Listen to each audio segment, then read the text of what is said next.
A new report says Canadian business leaders, unions, and governments may not be prepared for the next economic downturn without taking a new approach to employment and labor. Joining me now to talk about it from Hamilton, Ontario is Brian Dijkema. Brian is the VP of External Affairs at the think tank Cardis. He also co-wrote a report called Work is About More Than Money. So Brian, apparently when we go through the difficult time of losing a job, it is much more than just the money aspect, isn't it? Yeah, absolutely. We're inclined to think of our work as something that we do to put bread on the table. It gets a paycheck, and certainly that's part of it. And we all love it when the paycheck comes in. But it's about much more than that. Work is an identity for many people. They see themselves as say, for instance, I'm a plumber is a sort of classic example of somebody identifying with their work. It's a routine. The fact that every morning you get up, you have something to do, something to go to, is, I think, a huge part of it. It's something that it's a way for you to give back. I think that's an underappreciated aspect of work, that when people go to work, they're creating something. They're creating something that helps other people, whether it's a television program like what you're doing, or whether it's a pipeline that's going to take fuel to somebody who needs to heat their home, or whether it's care for somebody to offer in a hospital. Those are things in which you can contribute to the society as a whole. When you lose that, it's really, really bad for people, it seems. So when someone loses their job, how much does that really impact them emotionally? Well, it's a tremendous loss. I mean, you can see this in a variety of different ways. Some of the statistics show that losing a job increases your likelihood that you'll die. In fact, it's, people sometimes think of work as simply a way of life, but for many people, it's life. There's studies have shown that for both men and women, there's a sort of short-term increase in death that follows the loss of a job. Particularly for young men, there's a lot of negative effects, increased use of drugs, of alcohol, substance abuse of all kinds, cardiovascular disease, a number of other things, all kinds of negative effects. In fact, it's so prevalent, the negative effects, that on the flip side, you think, if a doctor had any pill that they could prescribe someone, it would be a job. It would be 40 hours a week, go to work, and it could do a lot of good for people, and that's true as well.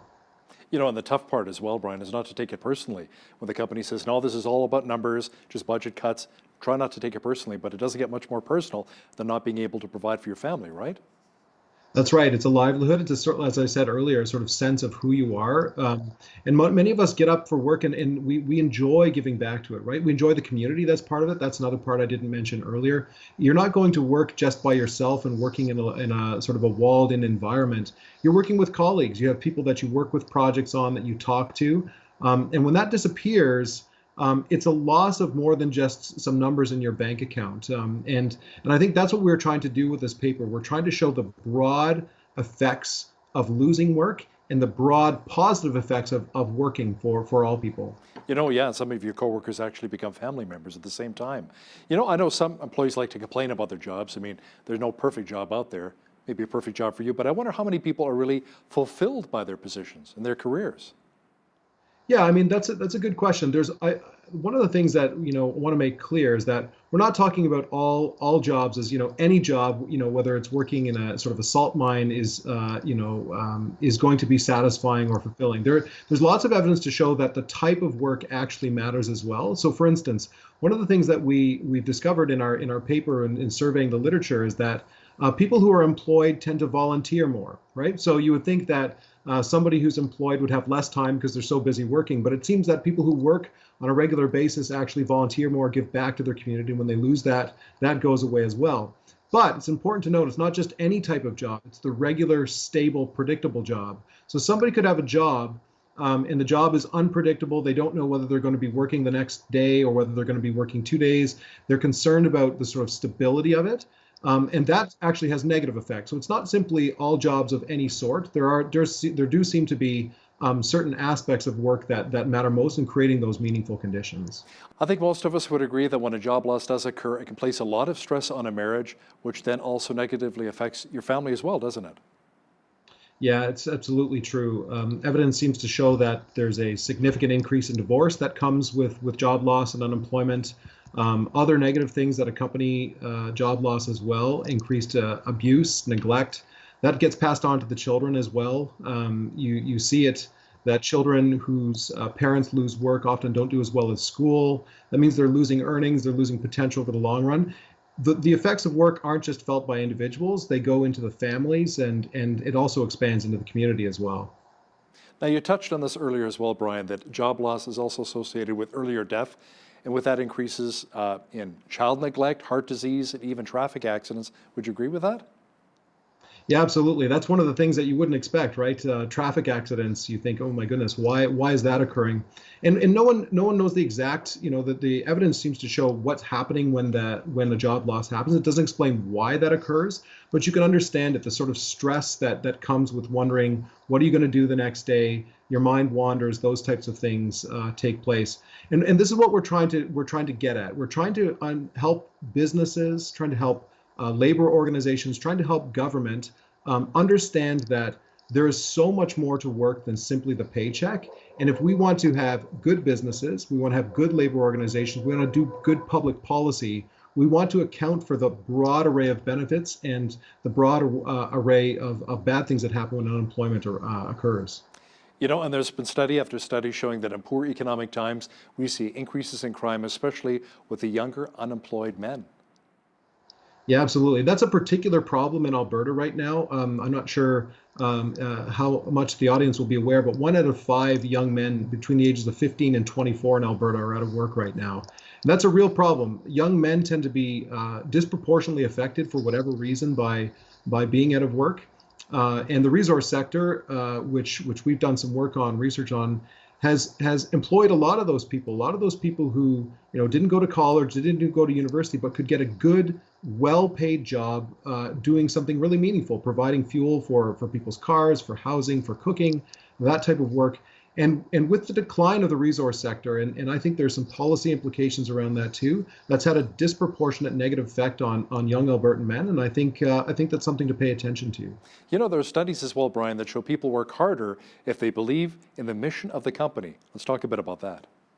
That's right. That's the positive side of things. We've talked a lot about the sort of the downsides of being out of work, but in a place of work where people are on board with the mission of the organization, where they see the work that they're doing as meaningful and contributing to society, people tend to be actually a bit more productive. What's interesting is a lot of studies show that people who work in jobs where people care for others, there's a certain caring element, they're willing to work for less. And it simply shows, again, this is not something to say, look, make work meaningful so that you can pay your employees less.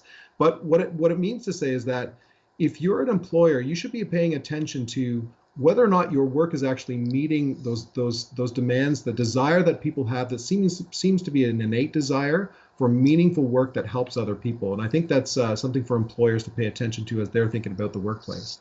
Now, your report points out to an interesting aspect as well. That is, if employers paid more attention to the non-monetary aspects of work, it would also improve their recruitment and retention efforts. More and more two-income families want to prioritize work-family balance. Yeah, absolutely. It's that's one of the things, right? This is one of the things we've talked about on a regular basis. There seems to be a happy circle between work and family, so that if you're working well, working stable, it contributes to a healthy family. There's all kinds of evidence to show that steady work for parents sort of ripples over into the children. They see that there's good work to be done. It helps on their school, et cetera, et cetera. And that's the balance. The flip side comes if you begin to say, okay, work is the best thing, and you start doing it all the time. Workaholism isn't good for people. If you're not actually at home taking care of your children, you're not helping your family as well. So there seems to be, in the evidence at least, a little bit of a balance that the work and the family life needs to work together to enable each other to succeed and thrive. Is there anything else specifically that employers can do to really help the lives of their employees, maybe by putting a foosball table in the lunchroom, or maybe bubble hockey? Those are one of my favorites, right? Well, both of those things are wonderful. I also appreciate a ping pong table. Our office used to have one before we started growing. I think one of the things that is extremely important is for workplaces to ensure that workers' voices can be heard. That's one thing that comes up all the time. Workers want to be seen as people who are capable of making their own decisions, capable of contributing, and a workplace that enables and has structures in which workers' voices can be heard, that they're seen as contributing to not just producing things, but also contributing to the community as a whole. That's, I think, one of the key things that employers can do. Make sure that their workers' voices are heard and that they have an input, an actual legitimate input into the company. Now, your report also talks about when downsizing, job sharing programs may help lessen some of the social and health issues that can result from job loss. Tell me more about that. Yeah, I mean, this is one example where there are certain policies that can be put in place to try to mitigate the negative effects, right? So one example is during the Great Recession, many people were out of work, and there were certain employment insurance policies that were put in place where, rather than cutting one full-time job, the government would subsidize hours for a number of people so that more people could stay employed. And that's the type of policy initiative that we think is helpful. So what ends up happening is that you're keeping more people at work. You're not taking the negative effects of just one or two people being totally out of work. You're spreading the risk a little bit, and you're spreading the pain in the hopes that the economy will pick up again. That's just one example of the type of pro-work policies that we think governments should be working for. And thankfully in Canada, we have a pretty good track record of that. Do we have any information on how fellow workers would respond to job sharing? Would the more senior workers, for example, be okay with maybe sharing their hours with a rookie? Yeah, I mean, we didn't do analysis on that, and that's a great question. I think again, that's one of those cases where if the workplace has a steady community and everybody understands that the company as a whole is suffering from hard times and that some of that burden needs to be shared, I can understand that would probably be a healthy thing, and to understand that certain families and others may need it. But that's another example where workplace community and voice, if those structures are in place to deal with that, you're probably going to have better results in the long run. Now, what did the studies say when it comes to seniors, specifically the older generation? Should we stop working when we retire, or is it better to maybe keep working to some degree, give you maybe a sense of purpose? Yeah, that's a great question. And actually, a lot of the literature does look at the effects of retirement. One thing that seems to be there is that when people retire and they sort of quit cold turkey, there's a significant loss of cognitive ability. So there seems to be some indication that being at work challenges your mind and challenges you to think and keeps your mind sharp. There's a sort of use it or lose it type of mentality that comes with work. So, it's not conclusive about whether you should retire, and different people will have different contexts and needs and so on. But there does seem to be some indication that when you're moving out of the workforce, there's a benefit to a slower, gradual transition.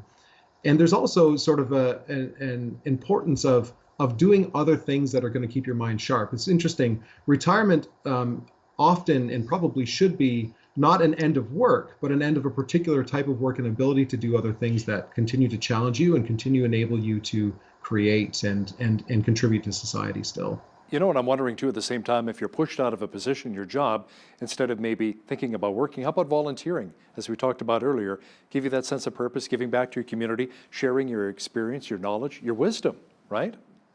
Yeah, absolutely. Those are absolutely types of things. Volunteering actually is one of those things where it's actually work without money. It shows that, and the fact that people volunteer at all shows that there's much more to work than money. People volunteer at a variety of different places, whether it's a thrift store or at their local school.